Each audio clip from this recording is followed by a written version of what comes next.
Welcome back. St. Lucia Jazz is taking a big and bold step in terms of progression by collaborating with the world-renowned Lincoln Center.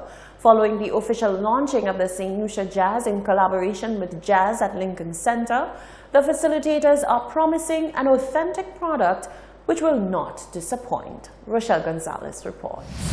The St. Lucia Jazz, in collaboration with Jazz at Lincoln Center, has officially been launched, and it is shaping up to be a better and more authentic product according to its facilitators. Minister within the Ministry of Tourism, Fortuna Belrose, said this year the government teamed up with the world-renowned Lincoln Jazz Center, which would bring about a greater impact and reach of this year's planned activities. Belrose said this year would end the pilot stage of the St. Lucia Jazz Festival, as the government now has a clear structure of where they want to go with the festival as a whole. The focus is on authentic jazz in those small settings, the intimate settings. And what we are trying to do as well is to continue to build on the foundation. So you have the School of Music that have been teaching persons music for a number of years, and they have an orchestra. So we'll be using that orchestra from the School of Music, we'll be using the Marshall Youth Orchestra. All of these opportunities are there now for our young people. We'll be using these we'll be using those developing groups to assist us in building the base that we want for the development of our jazz festival. So that's where we are. During the official launch, CEO of the events company of St. Lucia, Thomas Leons, said although there is collaboration, the event will still be a St. Lucian product.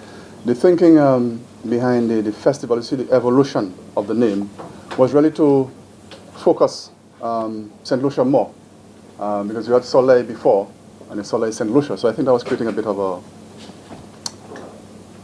confusion of sorts, if I'm not mistaken. So just remove that and make St. Lucia the focus. In fact, all of the festivals would now be St. Lucia Jazz, St. Lucia Carnival, St. Lucia Roots and Soul, St. Lucia Arts and Heritage, and Sicily for the, and that's more so for the overseas market, so that visitors are focused on the name St. Lucia, because you don't want them to be confused and think, where is Soleil? I think Soleil is a country for the matter. So that was the thinking behind the evolution of the name, to just, or rather, remove all of the Soleil before. So it still falls under the general... It's still a summer festival, yeah, because we still have all of those things happening throughout the summer. Leons went on to say there has been significant adjustments in the planning of the festival due to the adjustments in the budget. There's been quite a significant adjustment in the budget for the St. Lucia Jazz Festival. I think I've mentioned that from inception, since 2017. Moved from a situation where they spend somewhere, I don't know, I think I've heard different figures, but I've heard 14 at one time. I think on average you hear $8-9 million just for the Jazz Festival. But in 2017, the events company was given a total budget of $12 million. A total budget of $12 million to put on jazz, carnival, roots and soul, arts and heritage, food and rum, what else? And we also do other events. We do, now Independence, we produce Independence, we do the Atlantic Rally for Cruisers. So we're not only about the summer festival. So if you have this significant adjustment in the money you have to spend, you have to make adjustments in terms of the venues that you utilize. The St. Lucia Jazz, in collaboration with Jazz at Lincoln Center, runs from the 4th to the 12th of May. Reporting for Hot 7 News, I'm Rochelle Gonzalez. Thank you, Rochelle. 15-year-old SMC student Christian Lawrence copped the second place award at the recent song competition in Guadeloupe.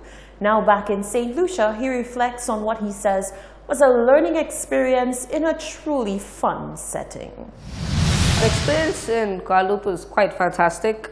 As you know, it was just a different taste of culture than, St. Lucian tradition, because, I do masquerade and I perform in, the traditional art. So it's like, it was refreshing to get something new. Also, with the candidates, the other candidates, it was just fun and chill. Like everything was just a new set. 12 talented youth from across the Caribbean were part of the competition called the Défilé competition.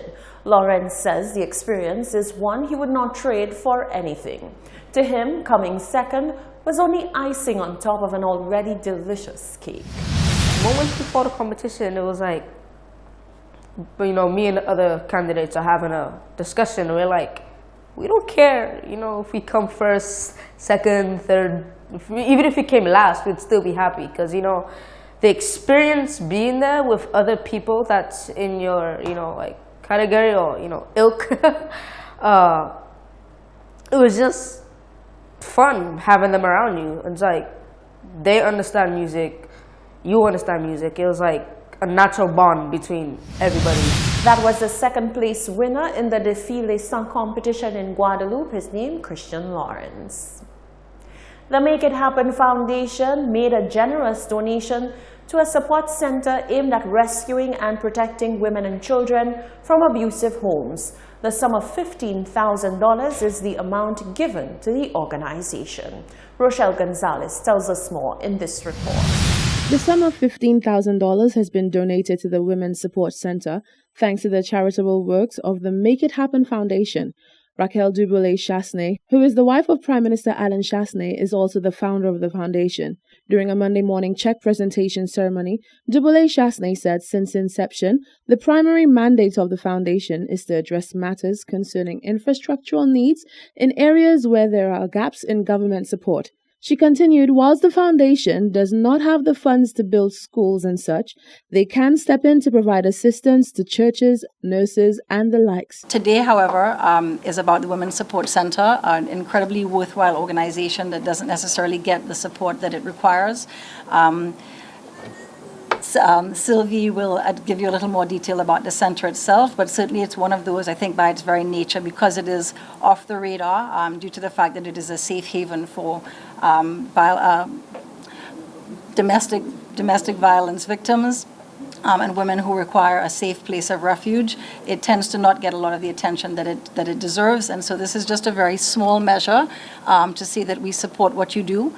We value the haven that the center provides for those women, and we will be offering continued support as and when we can. So the funds raised this year were from the Tea and Testimony Tea Party held in March, and we're very grateful that we could provide a small contribution today.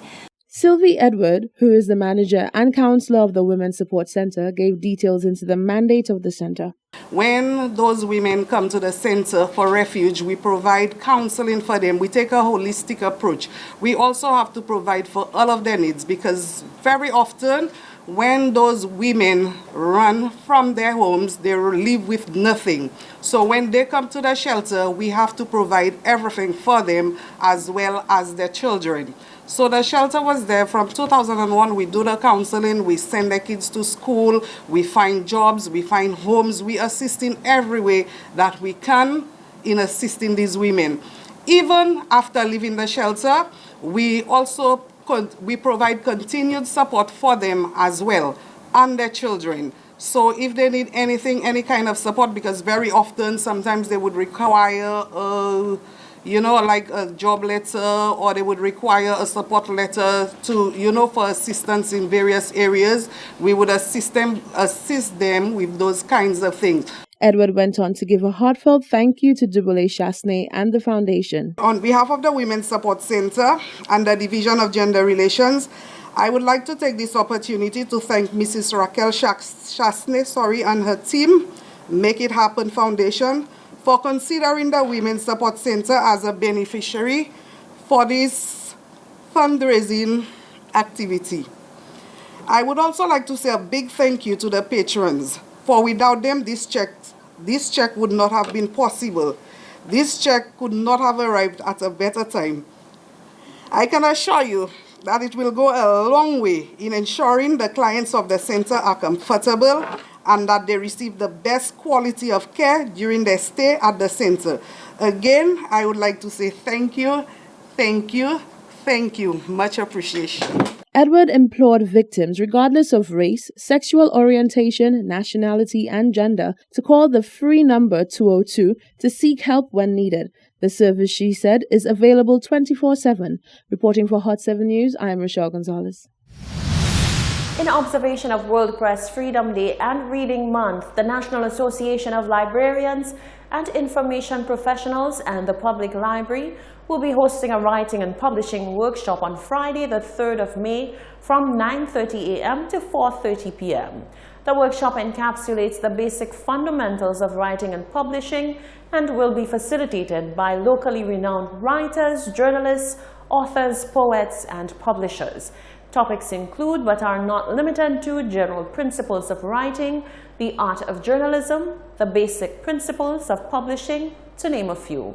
The groups earmarked to participate in the activity include writers of short stories, students of English language, English literature, and communication studies, also budding novelists, poets, and playwrights, and of course anyone interested in pursuing a career in journalism, writing, or publishing. This is the Hot 7 Nightly News. Tennyson Glasgow is up next with all the sporting action.